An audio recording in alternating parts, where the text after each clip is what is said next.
light within my heart, light within my thoughts, light within our words. May one and all and everything, blessed and loved ever be. Welcome. I am Sister Who. With me today on the show, I have my friend Karen Lewis, and we were talking about attitudes. And I tend to be a little thin-skinned on this subject, I guess, because I hear so many people talking about wanting to pick their attitude, change their attitude, have an attitude, as if it's simply a matter of flipping on a light switch. You know, I want to be happy. Okay, I'm happy. And I'm usually the one who wants to walk up and go, reality check.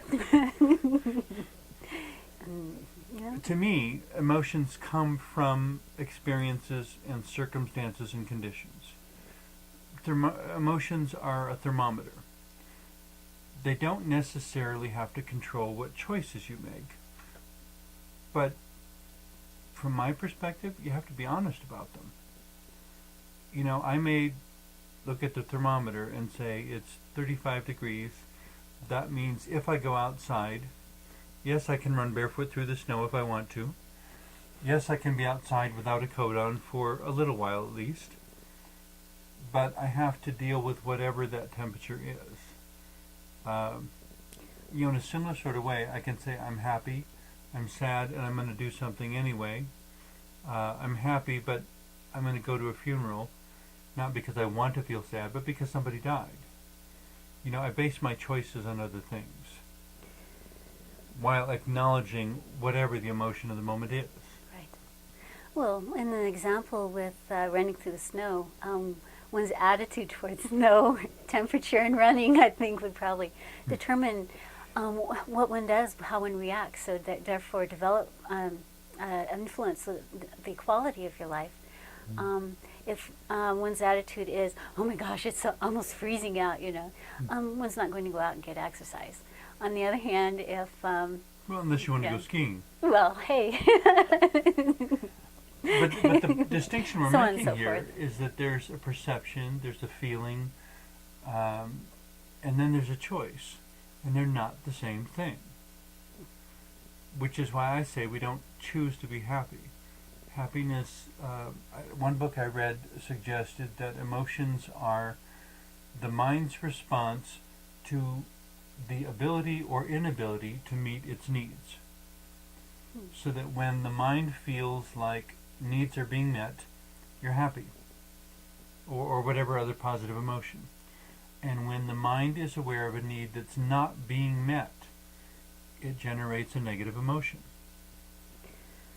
There's something called nonviolent communication, which is based on helping people to become aware of the emotions that they're feeling and the needs that are underlying those emotions.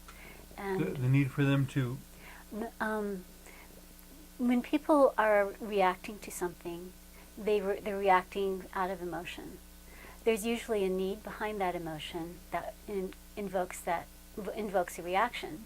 So it's And becoming aware of the need behind the emotion. If one's understanding the need behind the emotion, then one can address the need, and then therefore the reaction will not be the same, or it will not be harmful, or the response can be more nurturing and more life-giving. Well, and it is important to remember that even when everything goes wrong, you still have the ability to choose to respond in a proactive, constructive way. Absolutely. You don't have to reflect back only what you've been given, or only what the circumstances are. You can introduce something totally new into the situation, even when you feel discouraged, depressed, sad, whatever, angry. Yeah. Looking at what at how we respond when we have emotions, and how some people can choose to improve their quality of life by not responding out of anger. For many people, anger becomes habitual, and I think it's important at that point to identify exactly what kind of anger we're to what we're referring? In this case, I'm talking about the everyday anger where someone's had a long day, things haven't gone their way, and then suddenly somebody pulls out in front of them at on the road, and or perhaps one standing in line, and then someone cuts in front, and So in somebody that case, has the an anger is a outburst. projection. It has nothing to do with the immediate situation. It has to do with circumstances that were undesirable, that occurred before the encounter of the two things that form the immediate incident. You know, you get angry at someone cutting you off in traffic. But the reason you're angry is not because someone cut you off in traffic. The reason you're angry is because things didn't go well at work today. And so you're projecting the emotion from one onto the other. So when we talk about attitude, it seems to me what we're pointing our finger at is becoming more aware of the shifts. When we're taking the emotion from one area and putting it somewhere else. That can be very useful. Becoming aware that the anger isn't really about some random person on the street doing something, but that it's something within oneself and within one's life that perhaps is within one's power to respond to differently, allows us to not respond with anger, not allow oneself to say this person did this intentional and I'm going to take it out on them when the actual anger is directed at something, as you say, in the past. Yeah. Well, and to me there's a certain awareness of absurdity that needs to come out in those moments.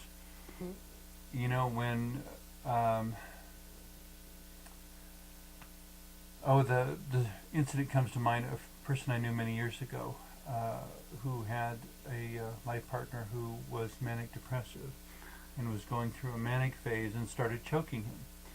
Well, the doctor had said, whatever happens, don't take it personally. Okay. You know, because it's not you, it's the condition. And so this guy is choking him and he starts laughing. Okay. Because he thought of the doctor's advice. And as soon as he laughed, the guy who was choking him kind of woke up and stopped doing it. And it's like, why are you laughing? And he said, well, because the doctor said not to take it personally, and I'm not sure how you can avoid taking it personally when you're being strangled. You know, and it broke the tension. But the point being that it was that shift. I think a lot of times people want the can-do, positive, idealistic attitude regardless of circumstances. Well, that's not very realistic. Well, of course not. Well, of course not. But that's the whole reason for our discussion today, is to say that we have attitudes and they are affected by certain things and they result from certain things. And the more we understand that, the more we can use them constructively. We can modify how we respond to things and respond in a hopefully And more becoming aware constructive when way, we're projecting, for instance. you know, when we're shifting from one to another. Or we may decide to do that deliberately. You know, that when somebody does something we don't like, to say, I'm choosing, without telling them, but thinking to yourself, I'm choosing to respond to this in the awareness that everything else in my day has gone wonderfully. And this is the first thing in my day that has gone wrong. If I can get a 99% good day, that's pretty awesome. On the other hand, that when people are in a moment of anger or like your friend's partner, in that moment there isn't that awareness. One's entire mind, emotions, being becomes clouded with, filled with that emotion, that perception. In a sense, it's becoming small enough to fit within that moment, instead of big enough to be your whole self, where all that you see is that moment. Your total reality is just this real limited, small, 10-second moment of conflict. To my observation, every human being who's ever existed is bigger than 10 seconds of material reality. But if we forget that, we lose our grasp on all the other attitudes that can help us get through that moment. And generally people do. Sometimes trying to bring a breath of awareness in can help at a point like that. Just simply taking a moment, taking 10 seconds, 3 seconds, whatever it is, just breathing and looking at what comes in. I chuckle as you're saying that, Okay. because what popped into my mind is that the old strategy of count to 10. Right. You know, well, counting to 10 doesn't help if you don't change your thoughts while you're counting to 10. Exactly. I tried that. It doesn't work. I think we Now, I counted need to stop. 300. I was still angry. The idea is that during that time, you allow your being to settle. You allow that which is true to come to the top. And you remember that, is anybody going to care about this tomorrow? Maybe they will, maybe they won't. How am I going to look back on this a year from now, How am I going to feel after the moment is over? after the moment is over? What part of this moment actually has any permanence? None of it? I mean, somebody cuts me off in traffic.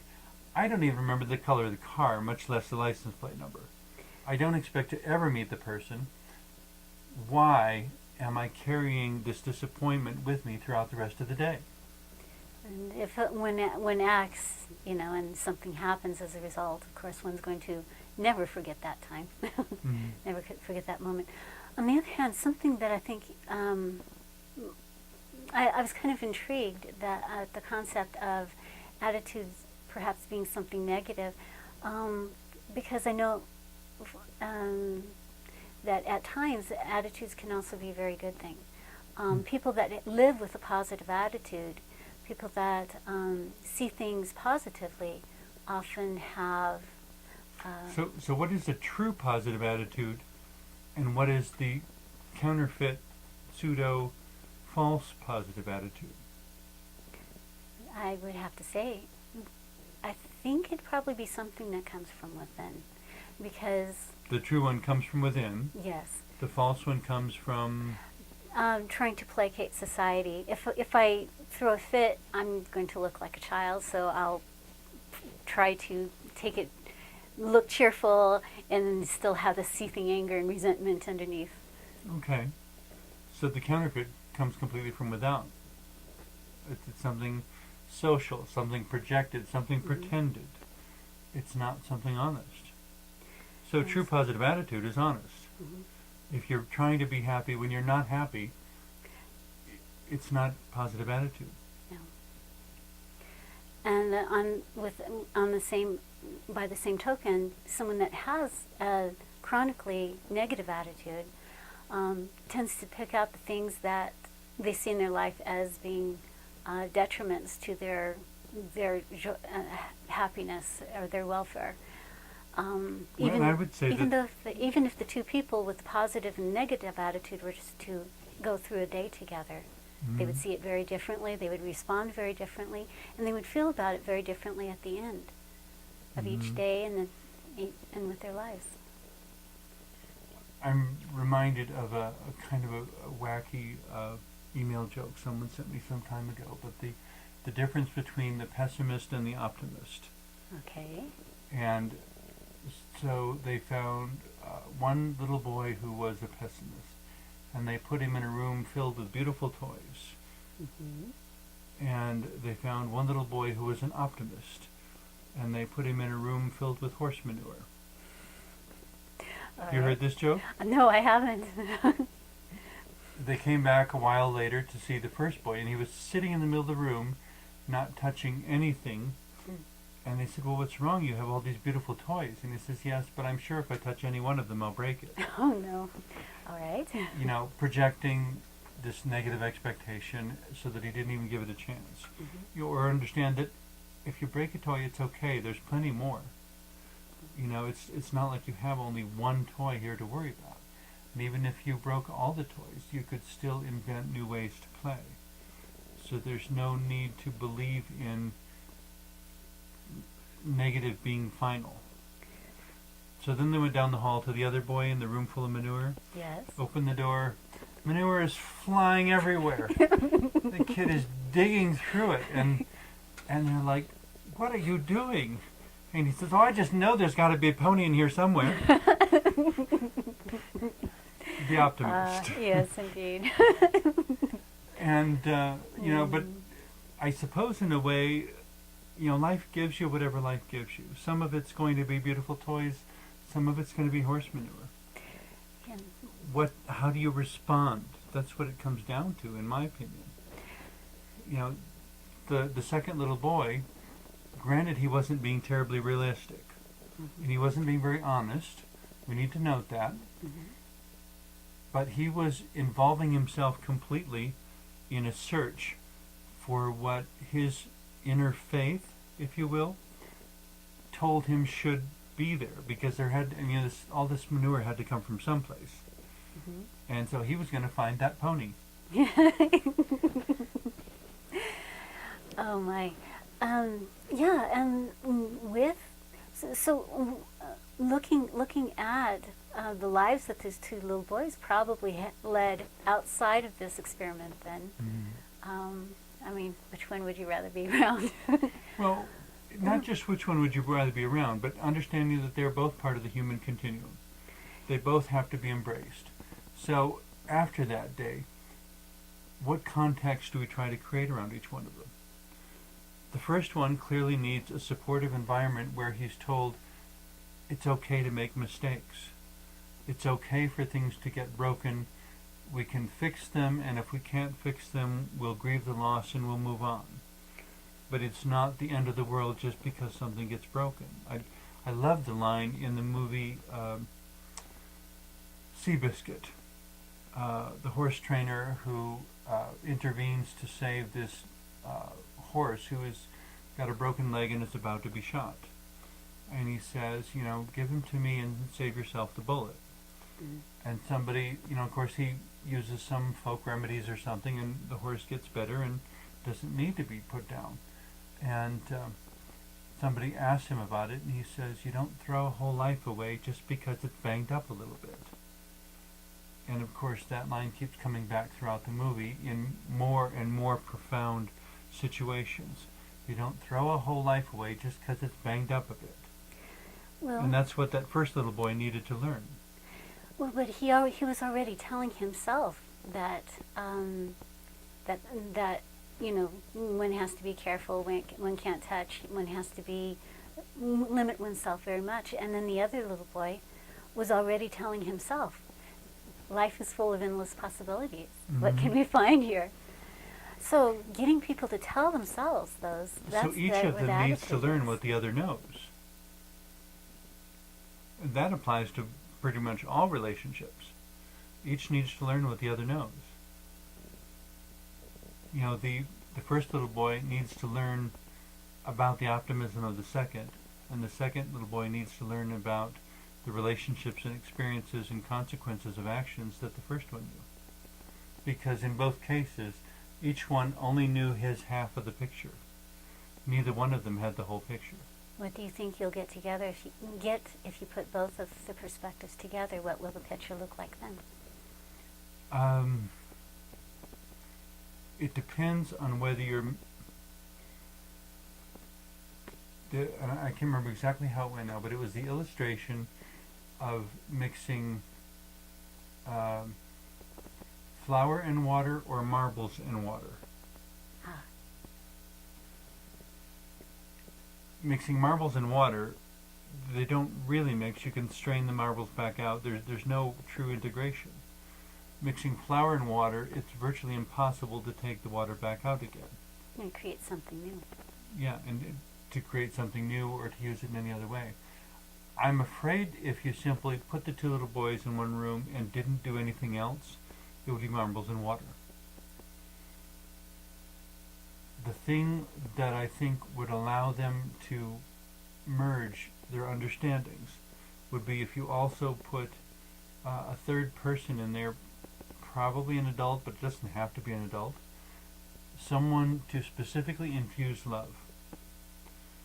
love for appreciation for the optimist's enthusiasm about the pony, but enough love to create honest accountability to circumstances. You cannot, if I love you, I'm not going to allow you to lie to yourself. And I'm going to encourage you to learn how we get a real pony. And it's not by digging through piles of manure.